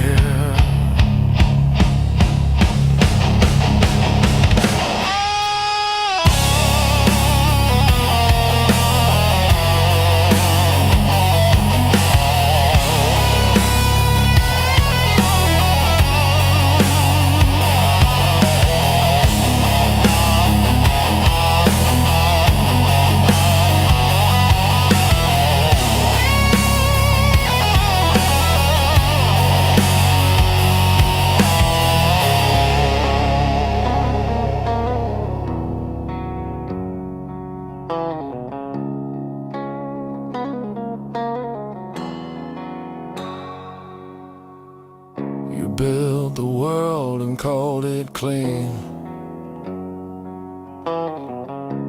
Painted over what we've seen. Every warning filed away. Every cost deferred to later days. You ring the bell and think it's done. Like the counting stops at one. Funny how the echoes stay long after you've walked away. You stop believing in goblins. We never stop counting you.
And welcome back into the program, and we made it all the way through the music without a glitch. So maybe Amish was right after all. Damn it. Damn it. Rule 1. The Amish are always right. Yeah, I wouldn't go that far. Well, I thought I was wrong once, but I was mistaken. Oh, I've had entirely too much alcohol for that joke. So, like we were talking about in the chat behind, 600 of you on a holiday weekend. Thank you so much. Thank you for taking time out of your, family and friends and general food drunk stupor to listen to us on an unusual topic, but one that, like I talked about earlier, in my family on both sides, the Goblinverse was real to them. Being Scandinavian and from the Isles. Yeah, it was burned into my grandmother's. So this next part is very intriguing to me because this starts to talk about the transition from the Goblinverse of yesteryear to today. So I find this very interesting because there's one point that kept jumping out at me today when I was reading through the different research and stuff, and that's this one. If the Goblinverse were only a relic of pre-industrial life, It should have and likely would have died out the moment humans traded hand tools for machines and ritual for instruction manuals. Instead, it adapted instantly. The monsters didn't disappear, they downsized, rewired themselves, and moved into systems we insist are rational and self correcting. Yeah, the word gremlin didn't emerge from medieval superstition. It appeared alongside aviation, actually, machinery and complex technology. That timing matters. Pilots didn't invent gremlins because they were bored. They invented them because the machines failed in ways that felt personal, targeted, and infuriatingly inconsistent. My God, there's something on the wing. Oh, wait, sorry. Right. So Which, in hindsight, when you're looking at that Twilight Zone, and when you're looking at that wasn't a malevolent being. That was the price being paid for the maintenance crew. True enough. I do apologize for our listeners. I did not put enough Shatner pause in that, but I tried. So, early aviators described faults that vanished under inspection and reappeared mid-flight, malfunctions that clustered after long missions, fatigue or routine braking stress. These weren't catastrophic failures, they were disruptions that eroded confidence and demanded attention. The Goblinverse had simply found new infrastructure. And even in this new infrastructure, apparently there's still a tension horse. Well, yeah, I mean, what changed was the costume. Horns and straw gave way to wiring faults and pressure differentials and, misaligned components. The function stayed the same. Punish neglect, overconfidence, and the assumption that the systems can be trusted indefinitely once built. Gremlins thrive in this complexity because complexity multiplies blind spots. The more layered a system becomes, the easier it is to skip steps, ignore maintenance, and assume someone else handled the boring parts. And much like one of the truest axioms in life I've ever heard, we all know what happens when you assume. So that assumption is the modern equivalent of leaving the spinning unfinished. I mean, aircraft maintenance manuals are famously unforgiving because aviation learned the Goblinverse lesson early. Tiny oversights kill. So the culture built rituals, checklists, redundancies, inspections to keep the gremlins hypothetical rather than literal. And when those rituals lapse, the folklore returns almost immediately. And then enters DEI, and people were jumping up and down on wing panels to make them fit. Anyway, sorry. Yeah. The same pattern appears in industrial settings. Machines behave until they don't. And when they fail in clusters. One sensor misreads another, compensates a third, flags an error, and suddenly the system is haunted. The language changes, but the experience itself does not. The ghost in the machine. Pretty much. And talk about in software, the Goblinverse becomes almost too obvious to ignore. Bugs emerge after updates, not during stable operation. Systems behave until someone assumes they've finished, and the phrase, "it worked yesterday," is a modern incantation that summons goblins on contact. It's funny. We were just talking about this before the show because we were talking about how we're having to go back through and beat our digital assistants back into submission again because they recently updated the program.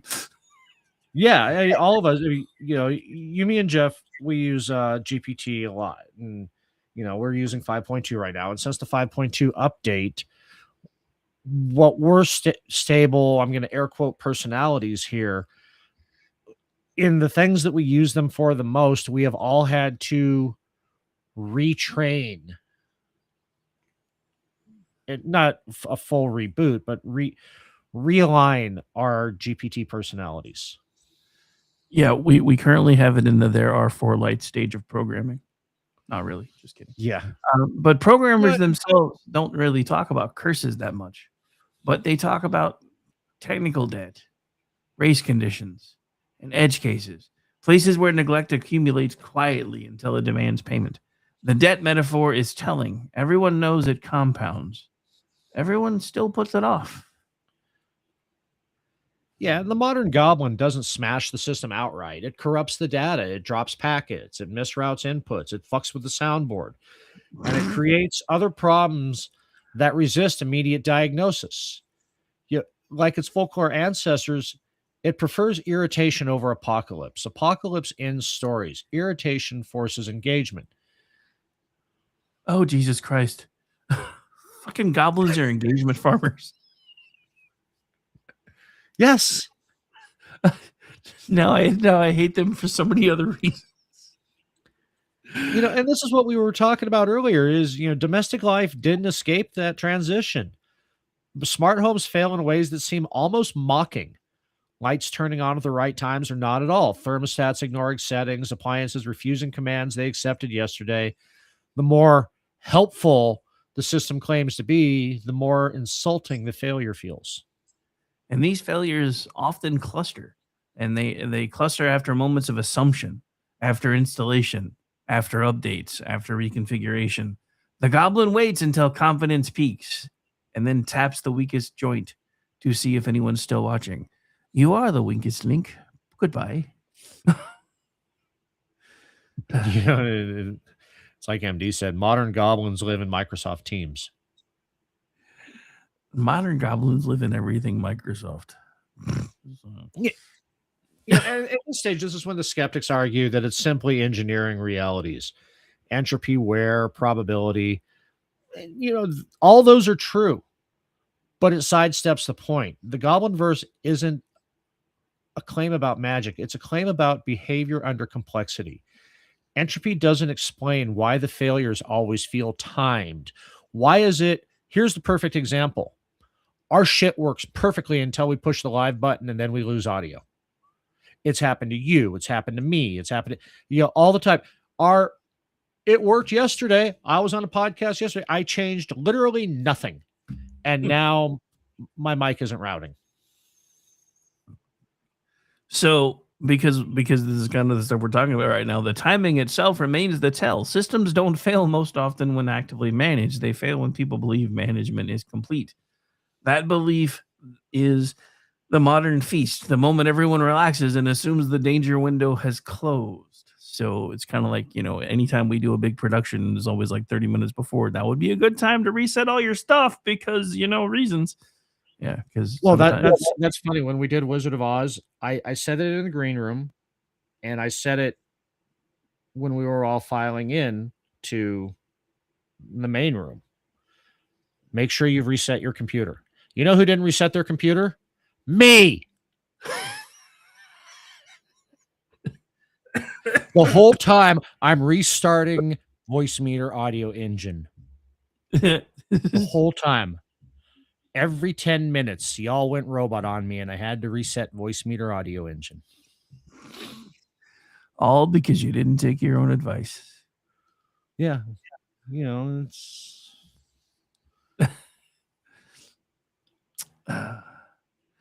Yeah, right. No, go ahead. Even organizational systems exhibit goblin behavior. Bureaucracies stall, processes break, and workflows sabotage themselves after being neglected or over-optimized. Meetings multiply, emails vanish, responsibility dissolves. No one's malicious. The system has become hostile anyway. How many times have we been in this could have been handled with an email meetings? Oh, God, all the time.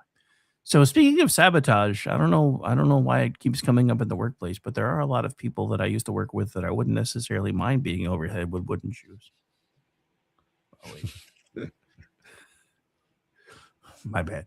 Yeah, but it also it also punishes disrespect for scale. Treat a complex system like a simple one, and it will remind you slowly and repeatedly and without mercy that it is neither simple nor forgiving. Modern language often tries to neutralize this experience by calling it emergent behavior. That term is accurate, but anesthetizing. Kind of like the whole thing they've done with, Krampus. So emergence is just consequence wearing a lab coat, which makes it look kind of nerdish, by the way. What folklore did better than modern jargon, it preserved the personality of it. Gremlins feel intentional because systems under neglect behave as if they're responding to you. That isn't a childish perception, it's diagnostic. It tells you something is wrong before you can name it. And in the military, aviation, and engineering worlds, though they still quietly respect this logic. Rituals persist not because engineers are superstitious, but because skipping them demonstrably correlates with some form of failure. The goblins are kept at bay by boredom and repetition. Paint those rocks. Eh. And but when they stop painting the rocks, when rituals erode, goblins return. This is true in data centers and in winter cottages. The Goblinverse doesn't care about aesthetics; it cares about compliance. The modern media loves to mock gremlins as jokes or nostalgia, but that mockery is a defense mechanism. It's easier to laugh at a mischievous cartoon than admit how little control we have over the systems we depend on. The most unsettling realization is that modernization didn't eliminate the Goblinverse, it globalized it. Everyone now lives inside fragile systems that they don't fully understand.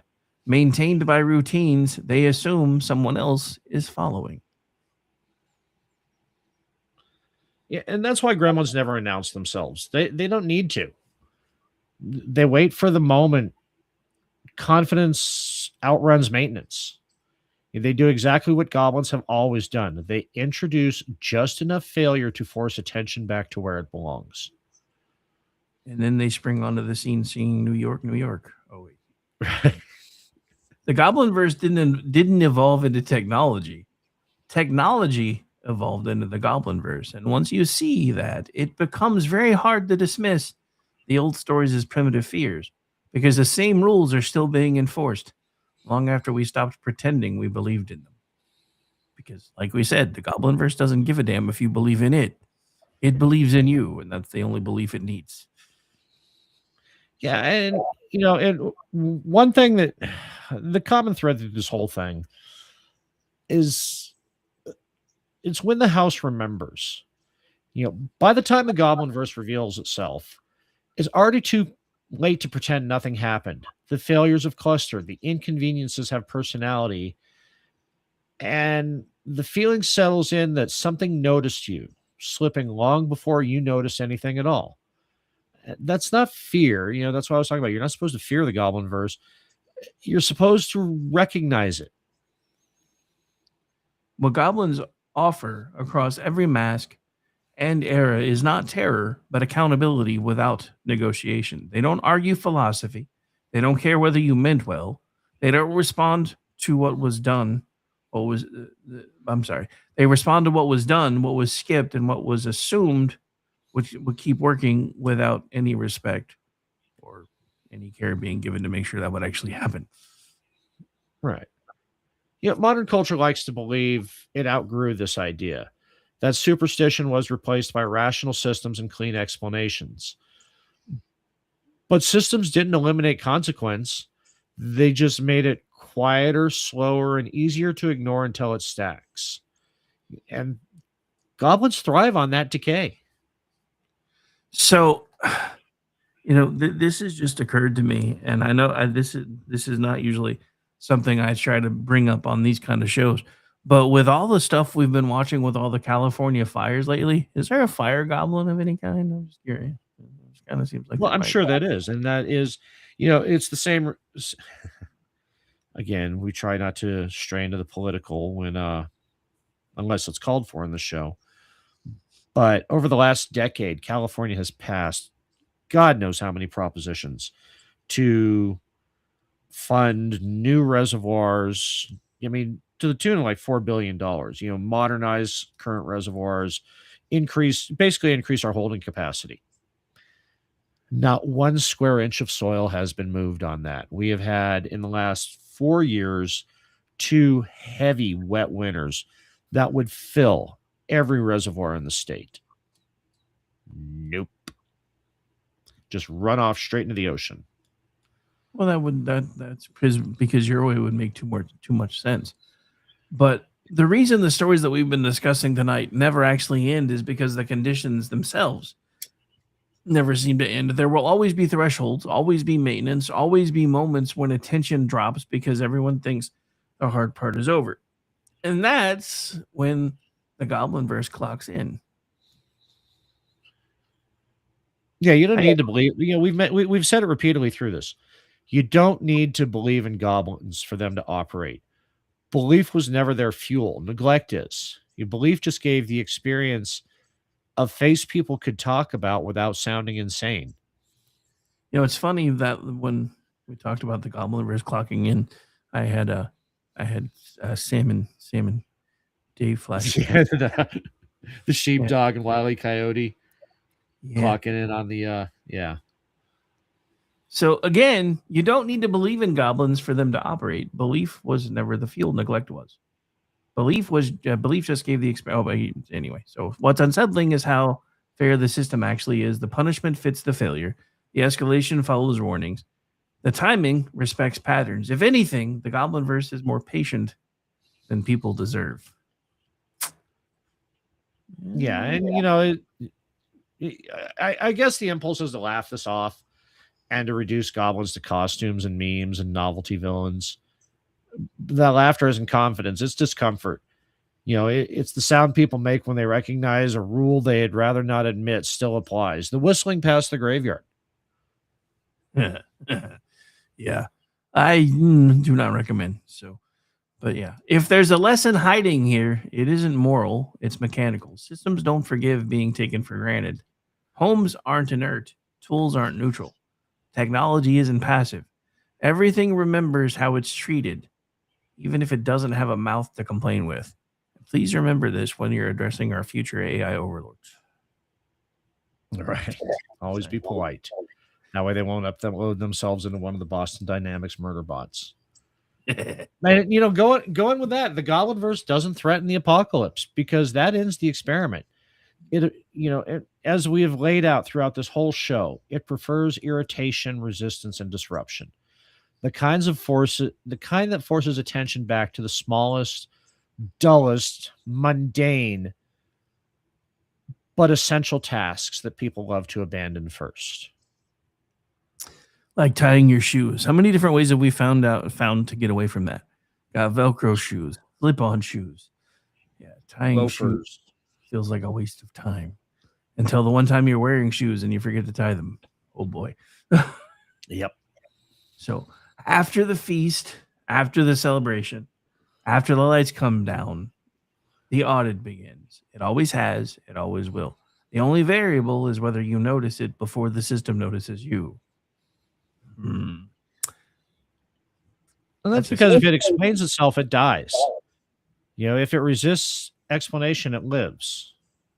And as long as people keep assuming the danger window is closed, the goblins will keep waiting patiently for January. 4 days. 4 days. And this is, again, something we talked about a lot on, talking about gremlins and modern technology. We talked about on Cyber Chill. Patch your shit.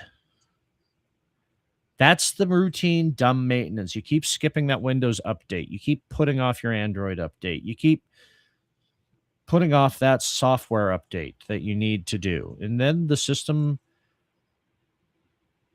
absolutely fucks with you. Because here's what happens in modern technology. When there's a major update, a lot of the apps already know that it's coming and have preloaded their most recent update into responding to that.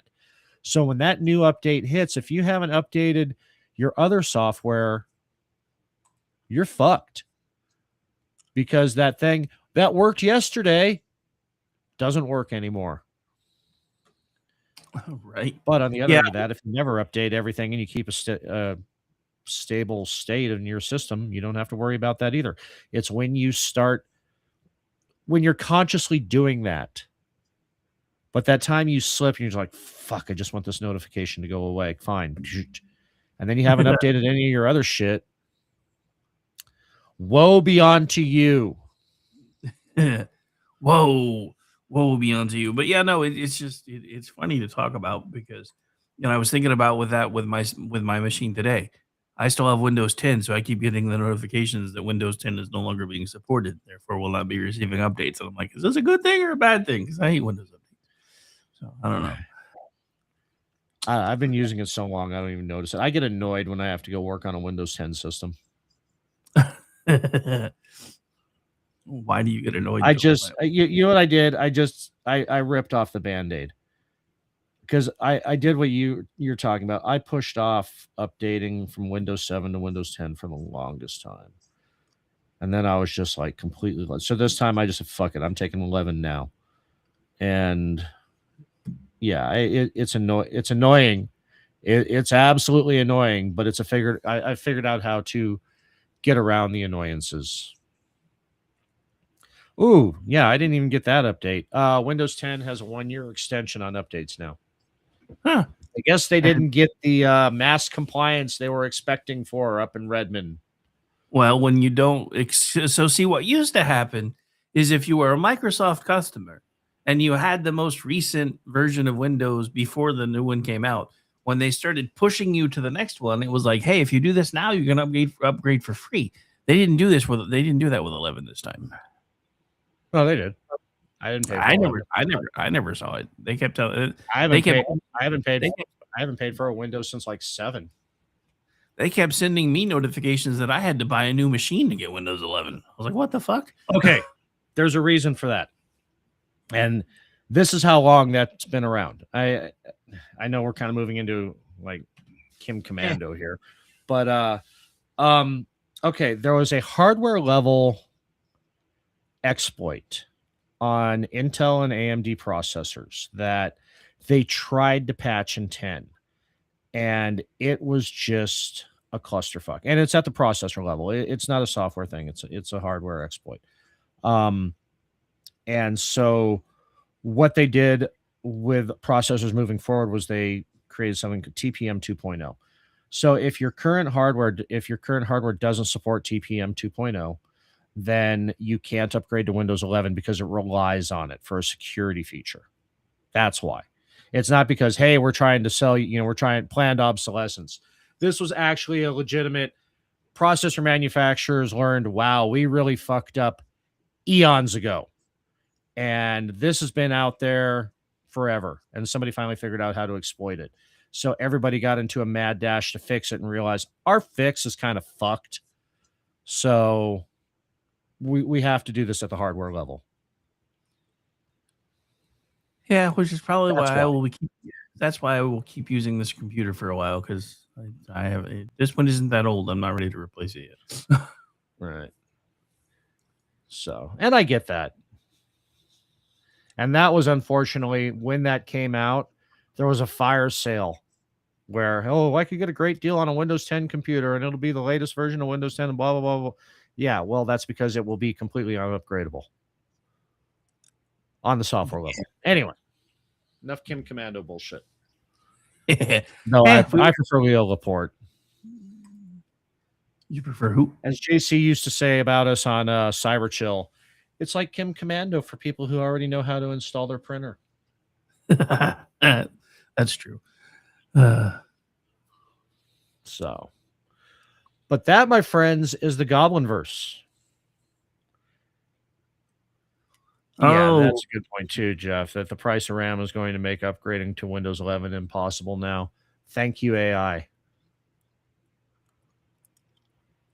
What if AI is one of the gremlins? There's a thought. That's a whole other show. I saw the greatest meme about that too. You know that trade offer meme? You know, the I give you, you give me. Yeah. Kind of thing. It's the you give me a Butlerian jihad on AI and I give you affordable RAM. Oh, fun times. Dune posting. So anyway, folks, that's the Goblinverse. And as we are wont to do on the show from time to time, what's your thought, Rick? Well, considering we had it happen in real time, I'm a believer. And what happened once you acknowledged what it could be? Shut up. what happened when I forced you to acknowledge what it could be. So for me, like I said at the beginning of this, with my grandparents on my maternal side coming from Norway and Sweden, and on my fraternal side coming from Scotland and Ireland, goblin folklore was absolutely real to them. And my grandmothers both instilled in me a work ethic just for keeping on top of maintenance.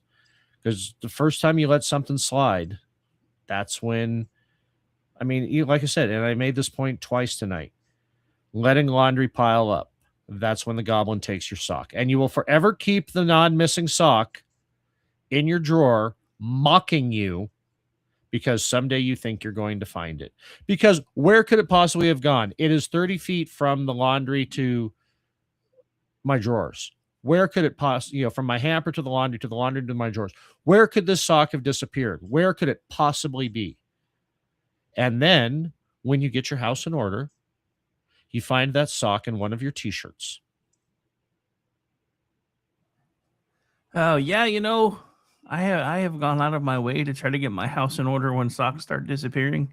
I have not yet had one return. So check a t-shirt you don't often wear. That's usually where I'll find it. Some old t-shirt that I just happen to wear during that load. And then, I was like, oh, you know what? I haven't worn this t-shirt in a while. I'll throw it on. And there it is, right at the armpit portion of the t-shirt. Somehow it got in there during the whole mix of washing and drying. Very interesting. That's an interesting point, Al. That sock is traded for a Tupperware lid that fits nothing you have. Another vexing. Oh, it's wormholes, man. I'm telling you. There's a universe that's the wormholes suckins rare random socks and spits out random Tupperware lids. So, yep, and never do the same. That's the Goblinverse. That is absolutely the Goblinverse. That's how they operate.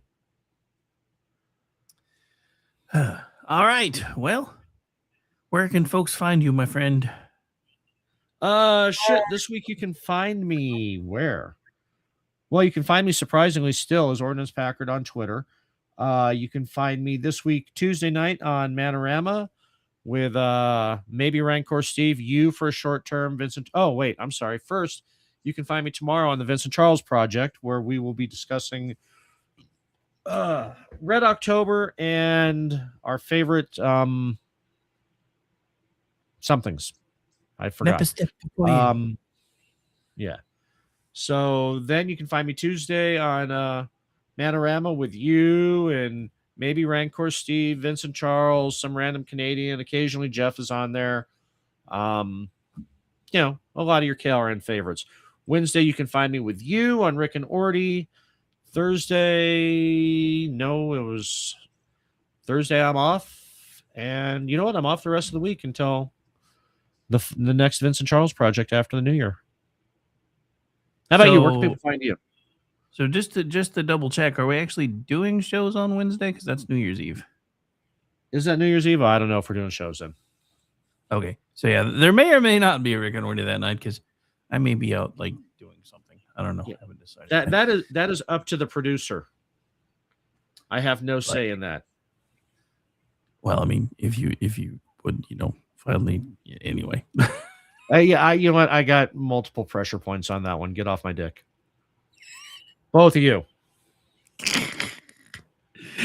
All right. So for this week, you can find me tomorrow night doing, what we're doing for Kingdom and Country tomorrow is, since we took a bit of a break with everything that was going on, and I did a special last week, we're going to re-air the first episode of the series that I started almost 2 months ago at this point.